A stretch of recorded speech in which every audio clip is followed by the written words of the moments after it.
This is Pre-Cal 11, section 5.6, the last section for our trigonometry unit. And this is basically one I've kind of made up, but it's a sine versus cosine. When do you use each formula in each situation? Basically, you're going to be picking the correct formula for non-right triangles. For sine law, again, sine law is sine of an angle over top of the opposite side, which is equal to another angle over top of its corresponding side. And you can do this for all three sides. What's important about this is there's basically two scenarios when you have to use sine law.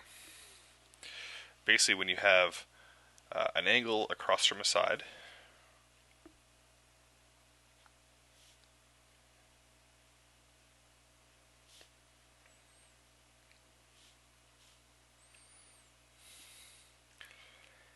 and either another side or another angle. Depending on what you have, there's two different scenarios.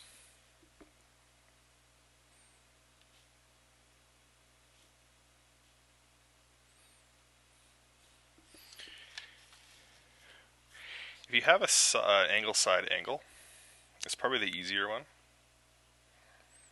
So you have an angle, the corresponding side, and then one other angle. So if we have a triangle, we know the angle would be 33 degrees. We know the corresponding side opposite of it, so we'll say it's 20. And then we know one other angle, so we'll say this is 50. Probably the easiest one we can think of. All you do is plug in the formula, you find your missing side, and you can just solve the rest by finding, 180 degrees minus the two angles to find your third angle, and go from there. A difficult case is we know an angle side and a side.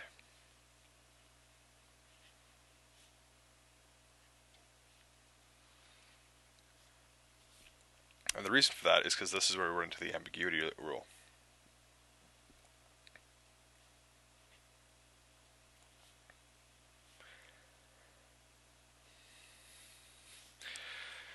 So in our example, we would know one angle, we'll say is 37 degrees.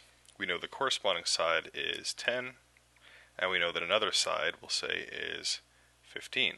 The problem is we don't know, because of ambiguity, if it's this length is 10 or if this length is 10. So to do this, you have to solve for essentially both triangles. Figure out what your angle is here, so go from there and see if it is the correct angle. We compare this to cosine law.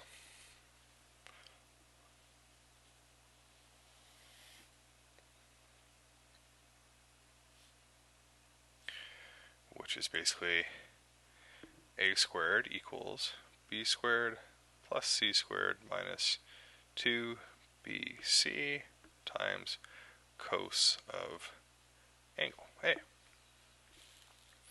Cosine law, we basically have two situations or two scenarios. We use this when we know of two sides and the angle in between them.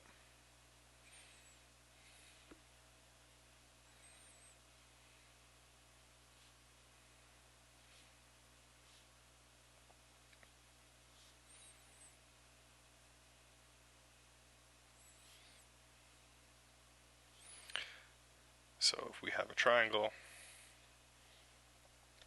we know this side is 20, this side is 15, and we know this angle is, we'll say 40, we then know we have to use cosine law. Probably the biggest tell right off the bat is if you know the corresponding side to your angle, it's sine law. If you don't have a side opposite of your angle, it's cosine law. The last part of cosine law is basically going to be when you know all three sides.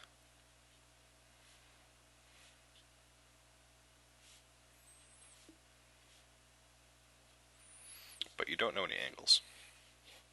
So you have a triangle, this could be 18, this could be 16, this could be 15. We don't know any of the angles, but we know all three sides. Again, cosine law.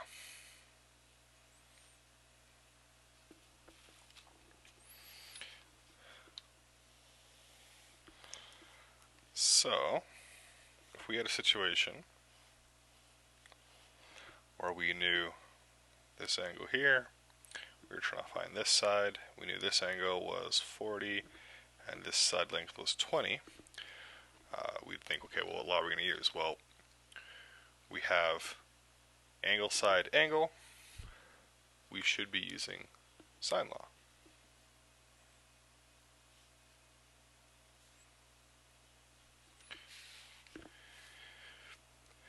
If we had a triangle where we knew all three sides, we know this would be cosine law.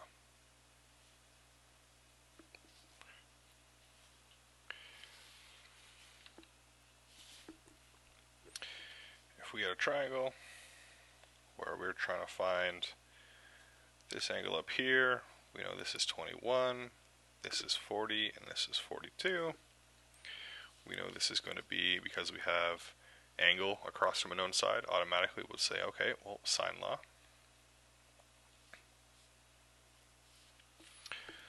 And lastly, maybe that should be a right triangle. Do that.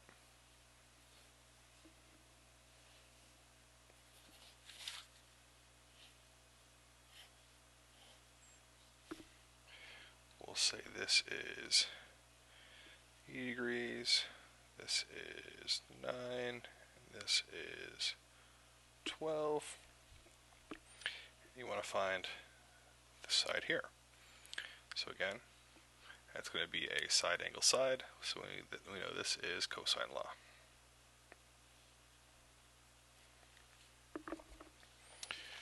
I'm going to switch it up a little bit today and send out about 3 different versions of the questions, so you'll see which one you get